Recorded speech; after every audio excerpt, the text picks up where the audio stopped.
بسم اللہ الرحمن الرحیم۔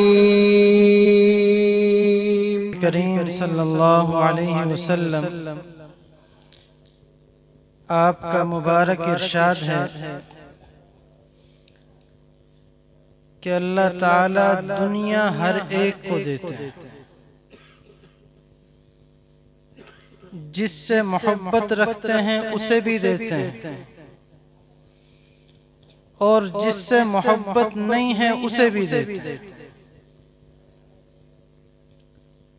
لیکن ایمان اللہ تعالیٰ صرف انہیں دیتے ہیں جن سے اللہ تعالیٰ محبت رکھتے ہیں۔ الحمدللہ، اللہ تعالیٰ کا فضل ہے کہ اللہ تعالیٰ نے ہم سب کو ہمارے مانگے بغیر، ہماری طلب کے بغیر اللہ تعالیٰ نے ہمیں دین اسلام کی نعمت نصیب فرمائی۔ اس پر جتنا بھی اللہ تعالیٰ کا شکر ادا کیا جائے کم ہے، کیونکہ ایمان ایسی چیز ہے کہ ایمان سینے میں موجود ہے تو وہ فرعون کی بیوی حضرت آسیہ علیہ السلام کیوں نہ ہو، ابو جہل کے بیٹے حضرت اکرمہ رضی اللہ تعالیٰ عنہ کیوں نہ ہو، ایمان کی برکت سے کل قیامت کے دن جنت میں داخل۔ اور ایمان سینے میں موجود نہیں ہے تو حضرت لوط علیہ السلام کی بیوی ہی کیوں نہ ہو، حضرت نوح علیہ السلام کا بیٹا ہی کیوں نہ ہو، خود ہمارے نبی حضرت محمد مصطفیٰ صلی اللہ علیہ وسلم آپ کے چچا ابو لہب ہی کیوں نہ ہو، ایمان نہ ہونے کی وجہ سے کل قیامت کے دن جہنم میں داخل۔ تو ایمان اللہ تعالیٰ کی بہت بڑی نعمت ہے۔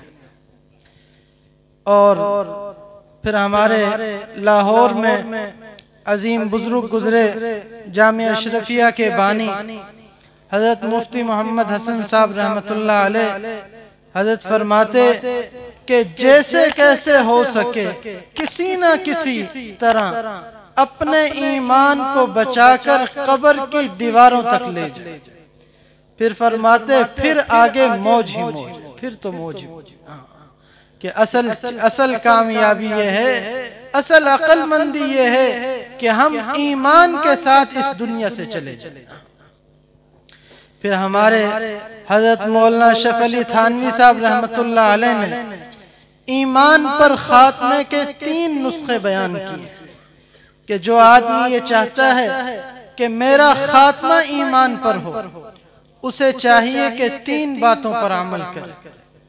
نمبر 1، موجودہ ایمان پر شکر ادا کرے کہ یا اللہ آپ کا فضل، آپ کا کرم ہوا کہ آپ نے ماں کی گود میں ایمان کی دولت نصیب فرمائی، وگرنہ اب بھی باہر کے ملکوں میں پورے کے پورے شہر ایسے ہیں، پورے کے پورے صوبے ایسے ہیں کہ ان میں ایک بھی مسلمان۔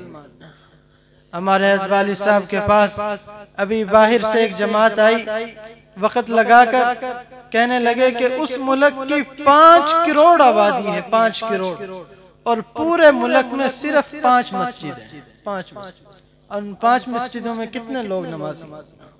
تو یہ تو اللہ تعالیٰ کا فضل ہے کہ اللہ تعالیٰ نے ہمیں ماں کی گود میں ایمان کی دولت نصیب فرما دی، اس پر اللہ تعالیٰ کا شکر ادا کریں۔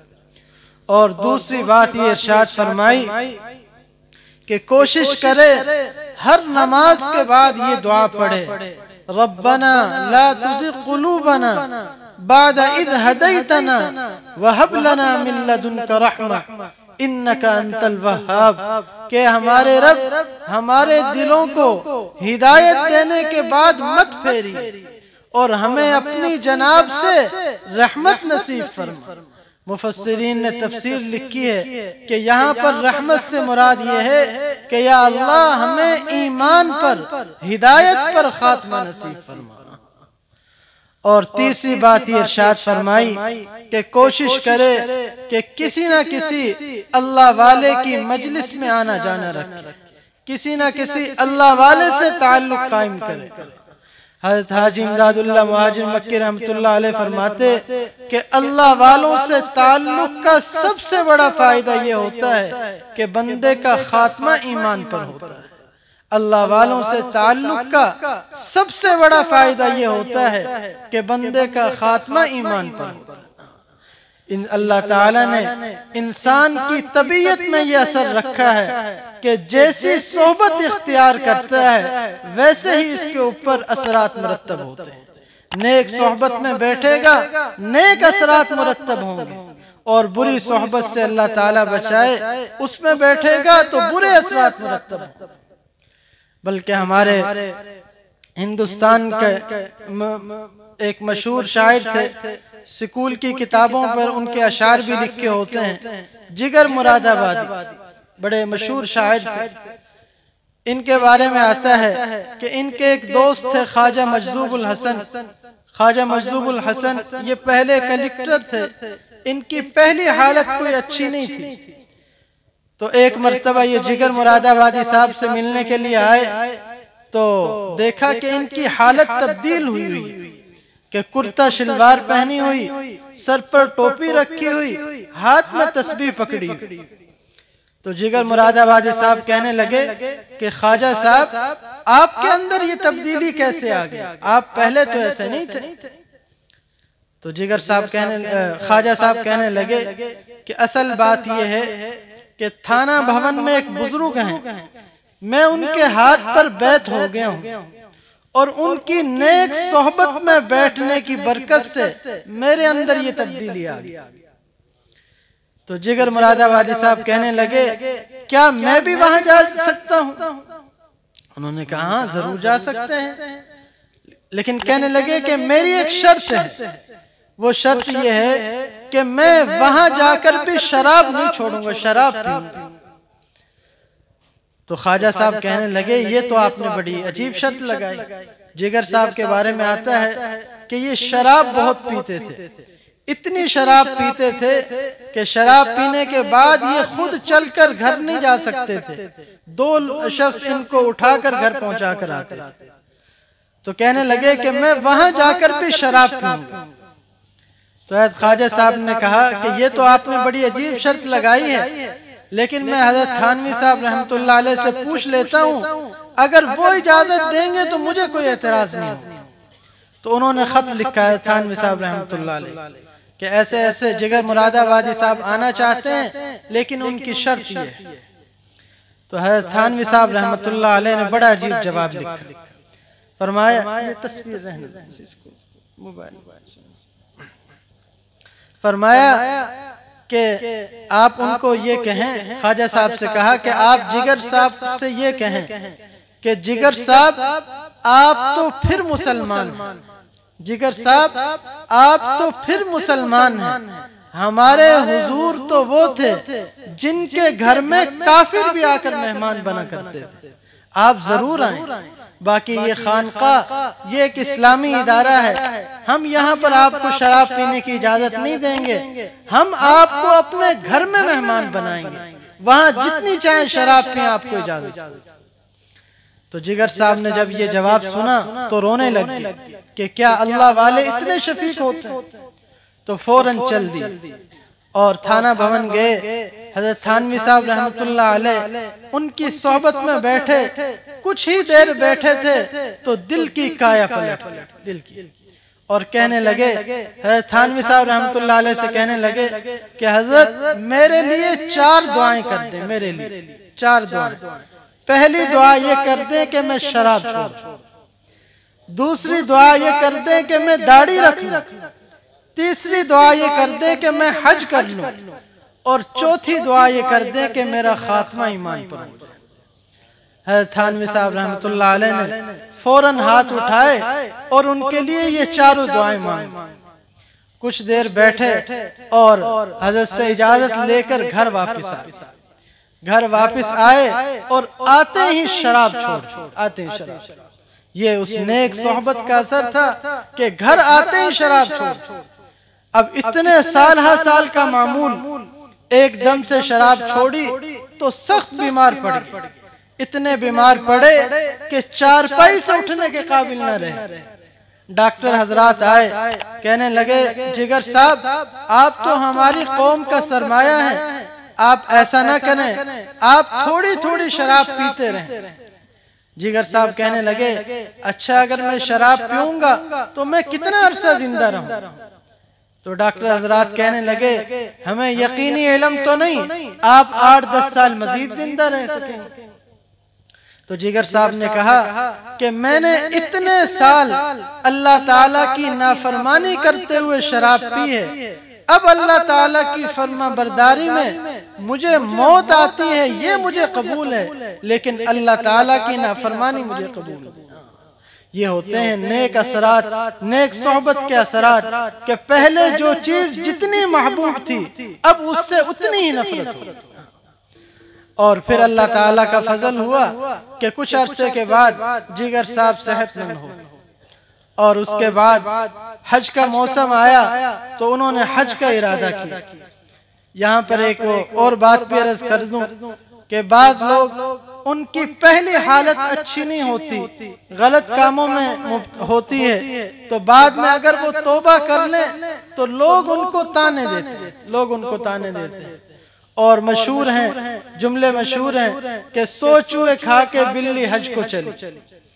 اور اسی طرح غالب کا ایک شعر ہے کہ کعبہ کس منہ سے جاؤ گے غالب, شرم مگر تم کو نہیں آتی.